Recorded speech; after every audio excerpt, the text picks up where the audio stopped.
Inglés razonado. Las diferencias entre el inglés y el español. Hoy vamos a trabajar con un concepto, el concepto de deber. Deber en inglés se puede referir a un nombrador, en cuyo caso usamos la palabra duty. Duty se escribe una D-U-T-Y. Se pronuncia duty, entre corchetes. Y es un nombrador y significa deber. Y este deber expresa una obligación. Ahorita que terminemos de exponer cada uno de ellos, les voy a ir poniendo ejemplos de cada uno de ellos. Bueno, entonces, luego hay otro deber, que es to owe. En el momento que yo a una palabra le antepongo la preposición o la partícula to, quiere decir que esa palabra es una acción. To owe se pronuncia owe. Fíjense que normalmente en inglés la E al final de una palabra no va a sonar. Este es un caso como tal. To owe. Este es deber de deuda. Esta es una acción y se refiere a deuda. Y luego tenemos ya el caso de auxiliares para compromiso de desempeñar una obligación. Aquí fíjense que hay varios auxiliares en inglés que se usan para expresar obligación, para expresar la obligación de desempeñar una acción. Esto nos habla de la naturaleza del pensamiento inglés. Las personas que hablan inglés están muy preocupadas por el deber, lo que debe de ser. Aquí hay un deber, must, que habla de deber y lo podemos identificar como una recomendación. Luego tenemos have. Have, nosotros, si lo vemos acá en nuestra lista de auxiliares, podemos ver que have está aquí como un auxiliar, acción, que va combinado con una forma anterior para expresar una idea anterior al presente. Estos son los tiempos perfectos. Este have que está aquí es realmente una acción, no es un auxiliar. Y vamos a hacer esta corrección aquí ahorita, porque aquí lo estoy poniendo como si have estuviera en la condición que está acá have, y no es el caso. Aquí have es una, vamos a borrarlo, es una acción. Es la acción que debe de ir con cualquier otro auxiliar y va seguida de otra acción. Aquí lo que tenemos que poner para que quede bien el apunte es poner un auxiliar que no es have como acción y luego otra acción que vaya inactiva. Esto lo tenemos que distinguir de este otro ought, que es un auxiliar que ya incluye la acción y que va seguido de una acción inactiva. Ese se usa para expresar conveniencia. Should es un auxiliar de los que se combina con todo activador y acción, y este se hace, aquí le puse por bondad, pero también se puede considerar que should se refiere a una obligación moral, a una obligación porque es bueno. Si yo le digo a una persona, you should study, ahí dice, tú deberías estudiar. Y ese deberías implica que es bueno para ti que estudies. Ahora, si yo por otro lado, en lugar de usar should, uso ought, you ought to study, entonces allí lo que pasa es que estoy hablando de que debería, también se vuelve a interpretar como debería, pero ese debería es porque le conviene, es pragmático. Estas distinciones no aparecen en español. Nosotros en español, en todos los casos decimos debería o debe, y no hacemos la distinción entre que sea un deber moral, como en el caso de should, o un deber por conveniencia, como en el caso de ought, o un deber por necesidad, en cuyo caso usamos have seguido de una acción inactiva. Y luego must, que es un auxiliar que es en presente, que habla de deber, de obligación. Y cuando hacemos las consideraciones para escoger el auxiliar, sí lo hacemos de esa manera. Bueno, vamos a hacer los ejemplos. Y voy a ir borrando. Esto, si lo pueden ustedes copiar en su cuaderno, está bien. Si no, al ver el video, pues vuelven a ver la presentación de esto. Yo sí les recomiendo que abordemos estas clases como lo haríamos si estuviéramos en un salón de clase. Estamos emulando esa situación. Yo pongo la información en el pizarrón. Esta es una manera clásica de hacer las cosas. Ya ha evolucionado la educación. Aquí podríamos haber tenido representaciones o presentaciones con PowerPoint o usando otros recursos. La educación es como el libro, con la computadora y todo esto que tenemos, no ha desaparecido el libro.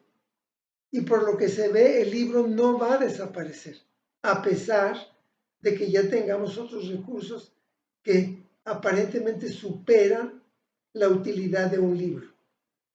Igual, la computación nos da muchos recursos que son mucho más convenientes que el pizarrón.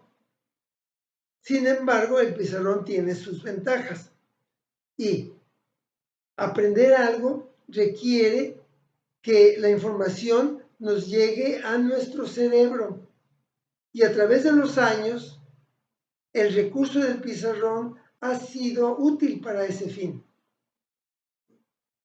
Se puede complementar con otros recursos, pero casi es como el libro, no es superable y no es necesario reemplazarlo. Al menos nosotros estamos usando este recurso. Si usamos este recurso para enseñar, ustedes deben de usar el recurso correspondiente para aprender, que es poner la información en su cuaderno.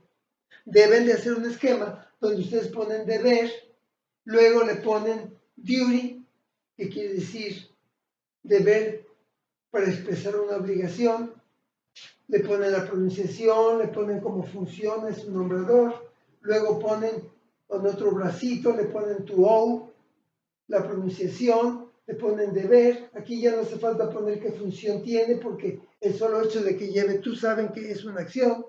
Y le ponen la aclaración de deuda, es deber de deuda. No es deber de obligación, es deber de deuda. Y luego tenemos una serie de auxiliares que se usan para expresar compromiso de desempeñar una obligación. Aquí, pues muy brevemente los puse. Puse must, que quiere decir deber, es un auxiliar que se combina con todo activador y acción. Eso lo podemos confirmar acá. Es un auxiliar que se combina con todo activador y acción y lleva una acción. Luego está have. Este have es el que tenemos problema aquí. Miren, aquí en una lección nosotros pusimos la expresión por conveniencia y por necesidad. Y sí, pues sí, esa es la manera de expresarlo. No hay otra manera. Aquí lo que sí tendríamos que ver para que el esquema sea consistente con todo lo demás, have no es el auxiliar, have es la acción. Entonces, aquí arriba de la acción pongan have. Arriba de la acción. Aunque se rebase el espacio de la acción. La acción nada más es el símbolo. ¿Sí? Ahora, aquí hay algo que hacemos que debemos de retomar. Miren, la representación gráfica de las cosas es muy importante. Es bueno ser consistente y hacer las cosas de una manera uniforme.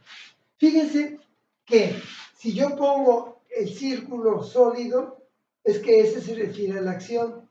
Pero si yo pongo un círculo punteado, ese es un derivado de la acción.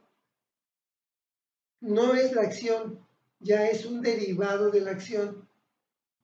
Como la leche sería lo que en la analogía correspondería a la acción. Y el queso es un derivado de la leche. Se hace de leche, pero ya no es leche, ya es un derivado. La mantequilla, la crema, son derivados de la leche. Entonces, la forma anterior, la forma progresiva, la forma inactiva, todos esos son derivados de la acción. Y se ponen con el círculo punteado. Entonces aquí debemos de corregir esto y poner aquí, cuando dice have, lleva un auxiliar, have como acción, y luego aquí ese to, la acción inactiva, la debemos de representar con un círculo punteado y el to en medio. Cuando lleguemos a ought, este sí incluye la acción. Ought es un auxiliar como am, como is, como are. Este ya incluye la acción. Entonces, este debe de ser también un círculo punteado. Y más adelante, cuando hagamos la forma progresiva,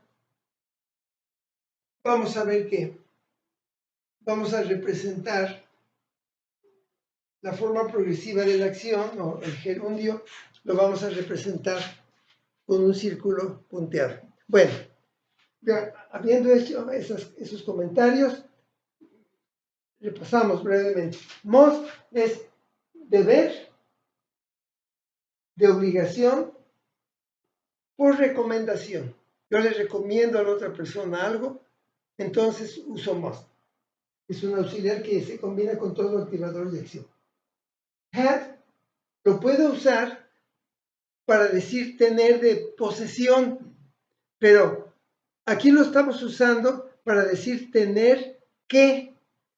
¿Cómo se logra que have, que significa posesión, se convierta en tener que explica obligación? Pues porque le pongamos otra acción después.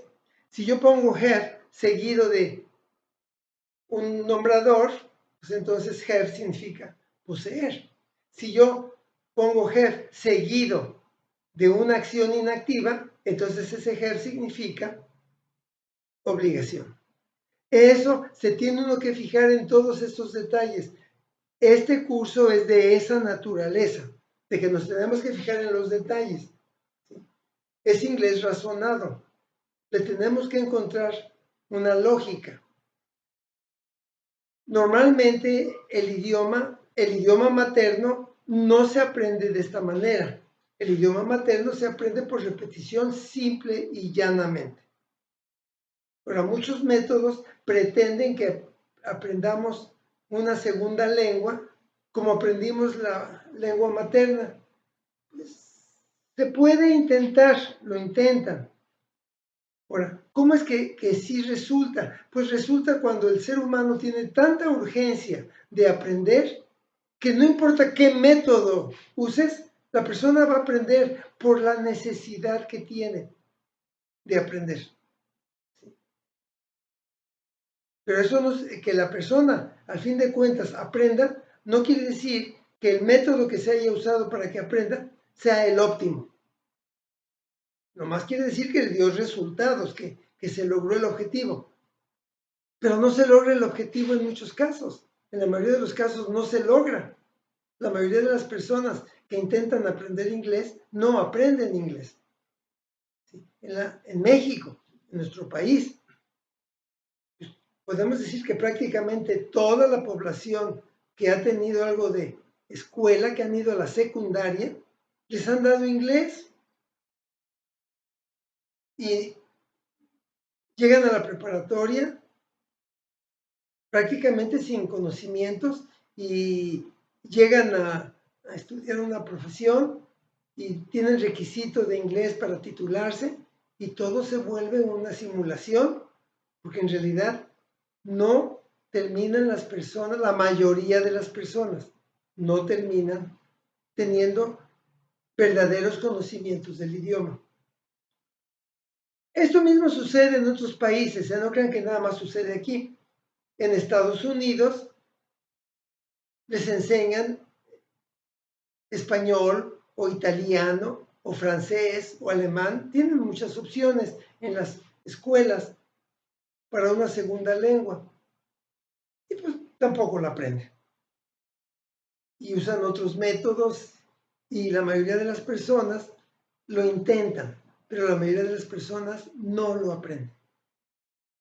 Esa es la realidad. ¿Sí?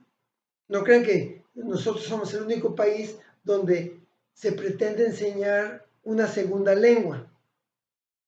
En Estados Unidos, concretamente, se les ofrece a los estudiantes de junior high school y de high school, se les ofrece clases de un idioma. Allí tienen más opciones.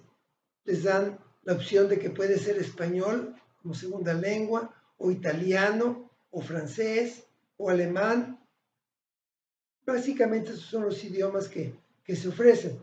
Aquí en México, en la Ciudad de México, hay algunas secundarias que ofrecen la posibilidad de que los inscritos en esa secundaria, en lugar de que les den inglés, les dan francés. Pero es una o dos secundarias que tienen esa característica. Y de todos modos, aunque les den francés, tienen que cubrir el requisito del inglés, porque cuando entran a la preparatoria, ninguna preparatoria da la continuidad del francés. Así que son cosas así curiosas del idioma, cuando se ve como segunda lengua, y este es el caso de nosotros.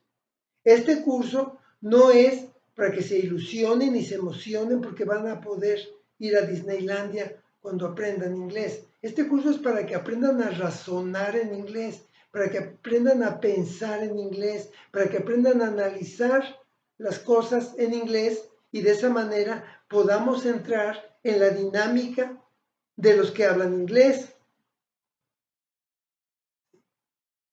Si logramos eso, el estudio del idioma va a ser muy valioso para nosotros desde el punto de vista profesional, porque vamos a tener un recurso que antes no teníamos. ¿Cuál es ese recurso? La capacidad de analizar las ideas antes de expresarlas, que eso es inherente al idioma inglés. Recuerden que les he dicho que el español es un idioma de inflexión, es un idioma que trae conjugaciones que aprendemos de memoria. El inglés es un idioma de combinación, de síntesis. Primero tenemos que analizar la idea en sus partes. Buscar el activador, buscar el auxiliar, buscar la acción. Y luego lo sintetizamos, lo juntamos todo en una combinación. Y eso es diametralmente diferente a lo que pasa en español. En español no hay síntesis, no hay análisis. En español hay memorización. Nos aprendemos las conjugaciones de memoria. Yo como, tú comes, él come, nosotros comemos, vosotros coméis, ellos comen. Como las tablas de multiplicar, así no lo aprendemos, así es como lo aprendemos. No lo aprendemos de otra forma, así es como lo aprendemos. En la escuela. Ahora, en la vida real, ¿cómo lo aprendemos? Por repetición. Imitamos a las personas mayores cuando estamos pequeños, reproducimos lo que oímos. Y esa es la situación real. Entonces, nosotros estamos ahorita empeñados en aprender inglés como segunda lengua. Y estamos recurriendo a la estrategia de razonar, analizar las cosas, porque esa es la naturaleza del idioma. Entonces, estamos analizando cada cosa. Ahorita, sucede que en español, perdón, que en español aparece la palabra deber. Pero cuando decimos deber, hay veces que usamos la palabra deber como un nombrador, como un sustantivo. En ese caso, en inglés ponemos duty. Cuando decimos deber como deuda, un verbo que habla de deber, de deuda, entonces usamos to owe, respetando todas las consideraciones que se tienen que hacer. Para poder usar to owe, tenemos que buscarle un activador, un auxiliar y luego quitarle el to.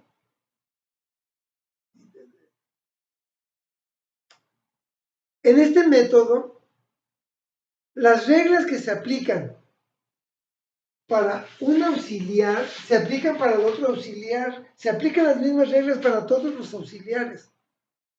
No hay reglas especiales para ciertos auxiliares.